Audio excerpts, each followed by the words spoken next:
बात है। राजपुर गांव में नितिन नाम का एक किसान रहता था। वो हर रोज सुबह उठकर हल और बैलों के साथ खेत में जाता था। खेत को अच्छी तरह से जोतता और उसमें बीज बोता। खेतों में नितिन बहुत मेहनत करता था। उसकी मेहनत के कारण उसके खेत भी सोना उगलते थे। भरपूर फसल होने के कारण नितिन उसे बेचकर आराम से रहता था। नितिन का स्वभाव बहुत ही अच्छा था। वो अपने बैलों की भी बहुत सेवा करता था। बैलों को हर रोज हरी हरी घास खिलाता था, उन्हें हर रोज नहलाता और उनकी मालिश भी करता था। इससे नितिन के बैल खूब तंदुरुस्त हो गए थे। नितिन ने उनके गले में सुंदर सी घंटियां बांध दी थी। जब वे बैल चलते थे तो घंटियों की आवाज सुनकर नितिन को बहुत अच्छा लगता था। नितिन उसी तरह हल का भी बहुत ध्यान रखता था। रोज हल के ऊपर की धूल साफ करके उसे चमकाता था। तीज त्योहारों पर नितिन उनकी पूजा करता था। धीरे धीरे बैल को और हल को अपने ऊपर घमंड होने लगा।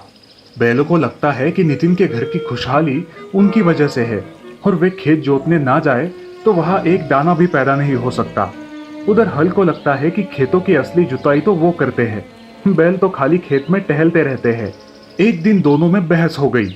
बैलों ने कहा, खेत हम जोतते हैं, उसमें सारी मेहनत हमारी होती है, इसीलिए नितिन हमें अपने हाथों से खिलाता है। तभी हल ने अकड़ते हुए कहा, जी नहीं, धरती का सीना फाड़ कर ताजी मिट्टी बाहर हम निकालते हैं, इसीलिए असली जुताई हमारी हुई, तभी तो किसान हमारी पूजा करता है। दोनों में झगड़ा बढ़ गया तो दोनों फैसला करने नितिन के पास पहुंचे। नितिन दोनों को भी बराबर प्यार करता था। वो सोच में पड़ गया।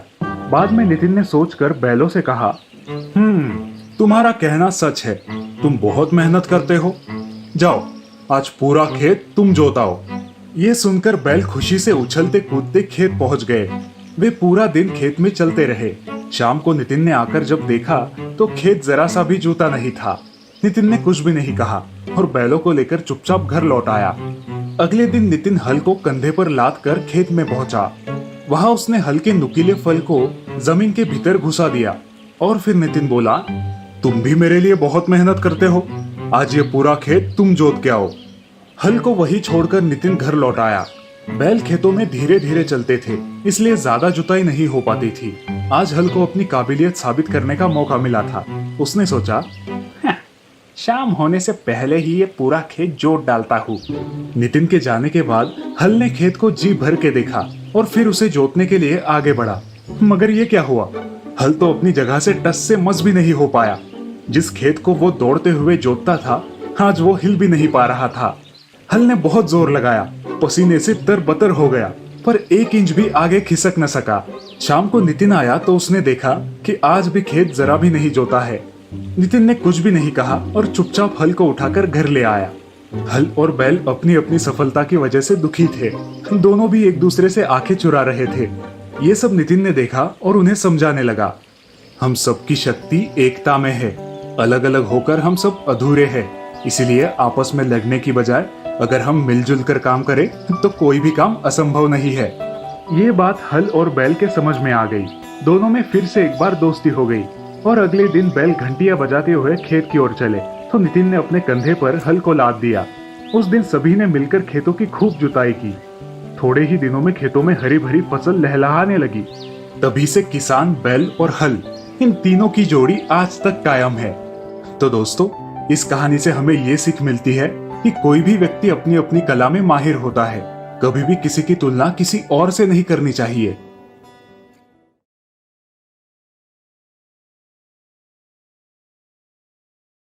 कुछ साल पहले रामपुर में हरिया अपने परिवार के साथ रहता था। वो अपना छोटा खेत बो के परिवार की परवरिश किया करता था। उसका छोटा भाई कृष्णा खेती के काम में उसकी कोई मदद नहीं करता, लेकिन कृष्णा एक बहुत ही अच्छा कारपेंटर था। कृष्णा, कृष्णा उठो भाई, सूरज सर पे आया है, कुछ काम वाम नहीं करना तुम्हें? भैया, स्कूल शुरू होने में अभी 1 महीना बाकी है, क्यों परेशान कर रहे हो, सोने दो ना। मुखिया जी सुबह आके गए हैं, वो स्कूल के बेंचेस का काम कब तक होगा पूछ रहे थे। कह देना हो जाएगा, अभी बहुत टाइम है। ये कह के कृष्णा फिर मुंह पे चद्दर ओढ़ के सो जाता है। हरिया को समझ नहीं आ रहा आखिर इसे कैसे समझाए। इसी विचार में हरिया अपने खेत की तरफ निकल पड़ता है। जब वो गांव की नुक्कड़ पे पहुंचता है तब, अरे भाई, सुना है मुखिया जी दूसरे गांव से मिस्त्री बुला रहे हैं। वो तो होने ही वाला था। कृष्णा के भरोसे बैठेंगे तो हो गया सत्यानाश। हाँ और नहीं तो क्या। हरिया भैया की विश्वसनीयता की वजह से मुखिया जी ने ये इतना अच्छा काम उस आलसी कृष्णा को दिया है। गांव वालों की बातें सुनकर हरिया परेशान हो जाता है, क्योंकि कृष्णा की गैर जिम्मेदारी की वजह से अच्छा खासा पैसे देने वाला काम खोने के लक्षण नजर आते हैं। क्या करूं इस लड़के का समझ नहीं आता। भगवान ने हुनर तो दिया है, लेकिन इसका यह आलसीपन। हरिया थका हारा रात को घर लौटता है। उसकी बीवी उसे खाना परोसती है।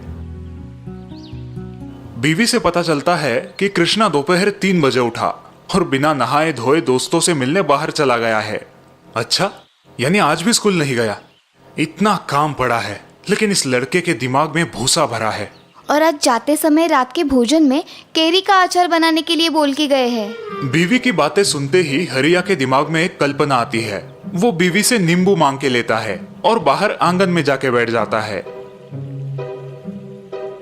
भाभी जल्दी खाना परसो, बहुत भूख लगी है। और हाँ, कैरी का अचार भी देना। केरी का अचार बाहर आंगन में आपके भैया बना रहे हैं। कृष्णा बाहर आता है और हरिया को नींबू के बीज के साथ बैठा देख चकित होता है। भैया, ये नींबू के बीज के साथ क्यों बैठे हो? तुम्हारे लिए कैरी का अचार बना रहा हूँ। भैया आप ठीक तो है? नींबू के बीज से आप कैरी उगाओगे? हाँ, क्यों नहीं उगेगी। भैया आप ही ने सिखाया है ना, जो बोओगे वही पाओगे। फिर तभी मुखिया जी का आदमी वहां आता है और कृष्णा को बताता है कि मुखिया जी ने स्कूल के काम के लिए नए कारपेंटर को बुलाया है। अब उसे स्कूल आने की जरूरत नहीं। अरे मुखिया जी ऐसे कैसे कर सकते हैं? मेरे जैसा एक्सपर्ट कारपेंटर उन्हें आजू बाजू के 10 गांव में नहीं मिलेगा। वो आप उनसे जाके बोलिए, चलता हूँ। अच्छा खासा काम हाथ से जाने की वजह से कृष्णा बहुत दुखी होता है। कृष्णा, अब दुखी होने से कोई फायदा नहीं है। जो जैसा बोता है वैसा ही फल पाता है। तुमने अपने आलसी स्वभाव के कारण इतना अच्छा पैसे कमाने का मौका खो दिया है। भैया मुझे माफ कर दीजिए, आगे से ऐसा कभी नहीं होगा। ठीक है कृष्णा, देर से आए दुरुस्त आए, आगे से ख्याल रखना। तो इस प्रकार देर से ही सही कृष्णा की आंखें खुल जाती है और वो आगे से खूब मेहनत करने का वादा हरिया को देता है।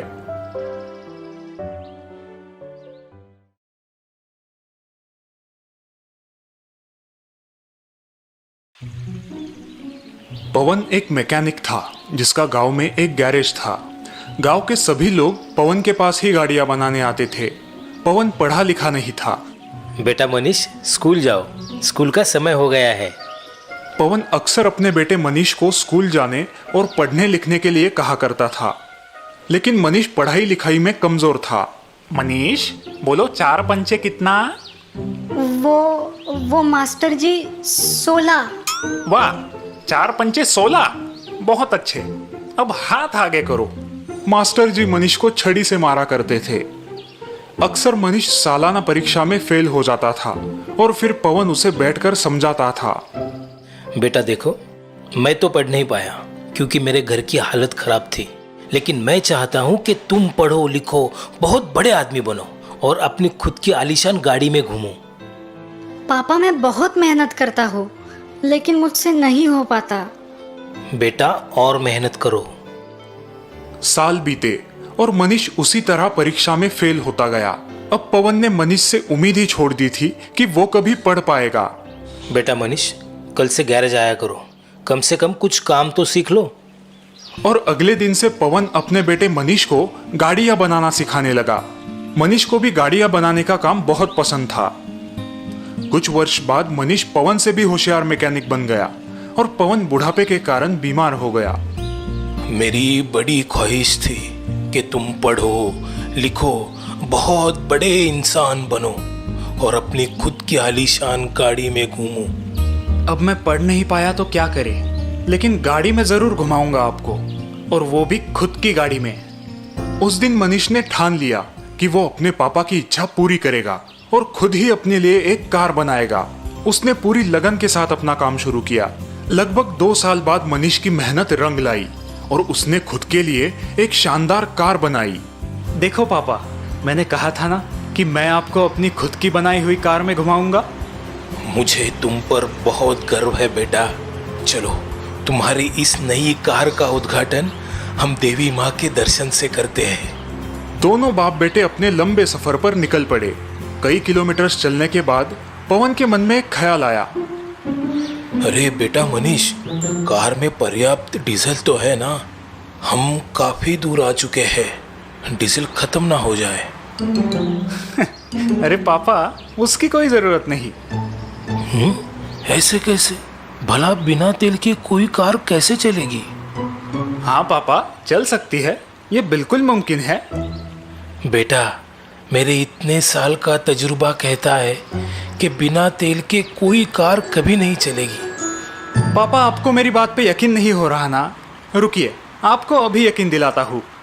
ऐसा कहकर मनीष ने तुरंत कार रोक दी। वे दोनों कार से बाहर आए। पवन कार की जांच करने लगा। तभी उसने पाया कि कार में ईंधन के लिए कोई टैंक मौजूद ही नहीं है। अरे, ये कैसे संभव है? इस कार में तो तेल की टंकी ही नहीं है। क्यों पापा, कहा था ना मैंने, इस कार में तेल की कोई जरूरत नहीं। ये कार सौर ऊर्जा से चलती है। ये बात सुनकर पवन हैरान रह जाता है। उसकी आंखों में खुशी के आंसू आते हैं। मनीष का पूरा बचपन उसकी आंखों के सामने आ जाता है। मुझे माफ कर दो बेटा, मैं गलत था। तुमने एक ऐसा आविष्कार किया है जो आज तक कोई पढ़ा लिखा नहीं कर सका। मुझे तुम पर नाज है। सच में तुम्हारी ये कार कोई मामूली कार नहीं है, ये एक जादुई कार है।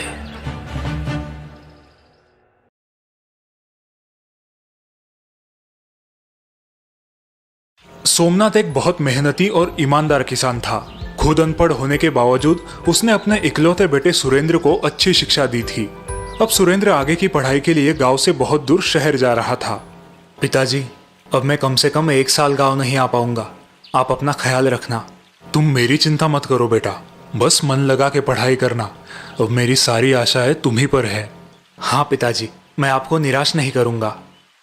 दूसरे दिन सुबह होते ही सुरेंद्र शहर चला जाता है और सोमनाथ अपने खेतों में काम शुरू करता है।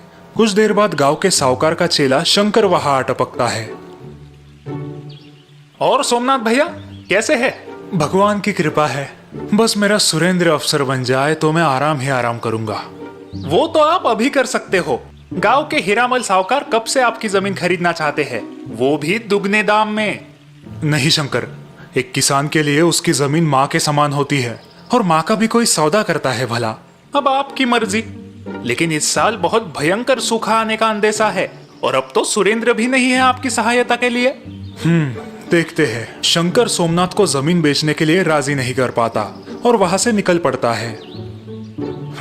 ये बूढ़ा बहुत जिद्दी है, अब साहूकार मुझ पर नाराज होंगे। ऐसे ही महीनों बीत जाते हैं। सुरेंद्र और सोमनाथ एक दूसरे को चिट्ठियां लिखकर अपनी खुशहाली बताया करते थे। सोमनाथ, तुम्हारी चिट्ठी है भाई, सुरेंद्र ने भेजी। डाकिया जी, जरा ये चिट्ठी पढ़ के तो सुनाइए। डाकिया सोमनाथ को सुरेंद्र की चिट्ठी पढ़ के सुनाते हैं। चलो अच्छा है, सुरेंद्र की पढ़ाई ठीक चल रही है। हाँ, होनहार है तुम्हारा बेटा, जल्द ही तुम्हारे अच्छे दिन आएंगे सोमनाथ। हाँ, इसी उम्मीद में दिन काट रहा हूँ। बस हमेशा की तरह मेरी तरफ से 2 शब्द खुशहाली के उसे लिख दीजिए। हाँ क्यों नहीं, अभी लिख देता हूँ। जुलाई खत्म होके अगस्त शुरू हुआ था, लेकिन बारिश का कोई नामो निशान नहीं था।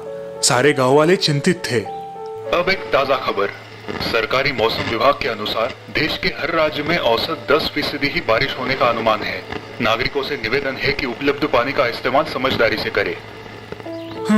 लगता है इस साल फसल नहीं हो पाएगी। फिर से साहूकार से कर्जा उठाना पड़ेगा। हाँ भाई, जमीन भी गिरवी है, उसे तो अच्छा मौका ही मिल जाएगा गरीबों को लूटने का। और गांव के अधिकतम कुएं भी साहूकार के पास ही है गिरवी। सोमनाथ भी अपने घर में चिंतित बैठा है। लगता है शंकर की बात सच होने वाली है। आषाढ़ खत्म होके श्रावण शुरू हुआ है, लेकिन आसमान से एक पानी की बूंद नहीं टपकी। कुएं की गहराई बढ़ा दूं तो शायद पानी मिले। ये सोच के सोमनाथ सीढ़ी लेके अपने घर के माले पे चढ़ता है और वहां से कुदाल और फावड़ी निकालता है, लेकिन इसी दौरान वो पैर फिसल के गिर जाता है। सोमनाथ के हाथों में और घुटनों में गंभीर चोटें आती है। हे भगवान, ये क्या हो गया? अब मैं कुआं कैसे खोदूं? अनाज कैसे बोऊं? घर पे आराम कर रहा सोमनाथ डाकिये की मदद से अपने बेटे सुरेंद्र को चिट्ठी लिखता है और यहाँ का सारा हाल बयां कर देता है। चलो भाई सोमनाथ, मैं निकलता हूँ। तुम अपना ख्याल रखना। डाकिया के जाने के बाद शंकर सोमनाथ के घर आता है। कैसी है तबीयत अब सोमनाथ भैया? भगवान की कृपा है, हड्डी नहीं टूटी, लेकिन दर्द से बेहाल हूँ। लेकिन अब तुम क्या करोगे? तुम्हारा बेटा तो यहाँ आने से रहा। मेरी मानो अपनी जमीन साहूकार को बेच दो और शहर अपने बेटे के पास चले जाओ, सुखी हो जाओगे। शायद तुम ठीक कह रहे हो। शंकर खुश होकर सोमनाथ के घर से बाहर निकलता है। चलो, आखिर ये जिद्दी बूढ़ा मान ही गया। यहाँ शहर में सुरेंद्र अपनी परीक्षा की तैयारी कर रहा था, लेकिन वो पिताजी की चिट्ठी पढ़ के सोच में पड़ गया। बेटा सुरेंद्र, इस साल सूखे की वजह से शायद फसल ना हो पाए, लेकिन अगर तुम यहाँ होते तो मैं हमारा कुआं खोद के उसकी गहराई बढ़ा देता, थोड़ी बहुत सब्जियां बो लेता। अब सब राम भरोसे छोड़ रहा हूँ। पिताजी काफी बीमार है, ऊपर से ये सूखे का संकट, और मैं यहाँ फंस गया हूँ। कुछ तो करना पड़ेगा। कुछ दिन बाद डाकिया सुरेंद्र की चिट्ठी लेके आता है और सोमनाथ को पढ़ाता है। प्रणाम पिताजी, आपकी चिट्ठी मिली, लेकिन आप हमारा कुआं और ज़्यादा मत खोदिए। हमारे पुरखों ने वहाँ गुप्त धन छुपाया है। ये बात मुझे दादी ने उनके स्वर्गवास से पहले बताई थी और सही समय पर आपको बताने का वचन मुझसे लिया था। क्या? चिट्ठी पढ़ते ही दोनों चौंक जाते हैं। वाह सोमनाथ, तुम्हारा तो भाग्य खुल गया भाई। डाकिया वहां से निकलता है, तभी रास्ते में उसे शंकर मिलता है। क्यों डाकिया जी, क्या खबर? लाखों में एक खबर है भाई। क्या बात कर रहे हो? जरा हमें भी बताओ भाई। डाकिया शंकर को सोमनाथ के कुएं के बारे में बताता है और वो सुन के शंकर की आंखें फैल जाती है। उसी रात शंकर फावड़ा और कुदाल लेके चुपके से सोमनाथ के खेत में आता है और उसका कुआं खोदने लगता है। ये गुप्त धन अगर मुझे मिल गया तो मैं खुद ही साहूकार बन जाऊंगा। बहुत देर तक कुआं खोदने के बाद भी शंकर के हाथों कुछ नहीं लगता और वो परेशान हो जाता है। हाँ, ये क्या, लगभग 10 हाथ गहरा खोदा है कुआं, फिर भी कुछ नहीं दिख रहा। अब तो सूर्योदय भी होने को है। किसी ने मुझे यहाँ देख लिया तो लेने के देने पड़ जाएंगे। सुबह सोमनाथ लंगड़ते हुए कुदाल लेके खेत पहुंचता है। कुछ तो करना होगा। कुआं खोदने की थोड़ी थोड़ी कोशिश करता हूँ। सोमनाथ जैसे ही कुएं के पास आता है वो दंग रह जाता है। अरे ये क्या, ये किसने खोदा? खोदा हुआ कुआं पानी से भरा देख सोमनाथ खुश हो गया, लेकिन तभी उसे सुरेंद्र की बताई बात याद आई। ये क्या हो गया? सुरेंद्र ने तो मुझे कुआं खोदने से मना किया था। उसी दिन सोमनाथ डाकिये के द्वारा सुरेंद्र को चिट्ठी लिख के यहाँ की हकीकत बयां करता है और अब आगे क्या करना है पूछ लेता है। बेटा, यहाँ चमत्कार हो गया है।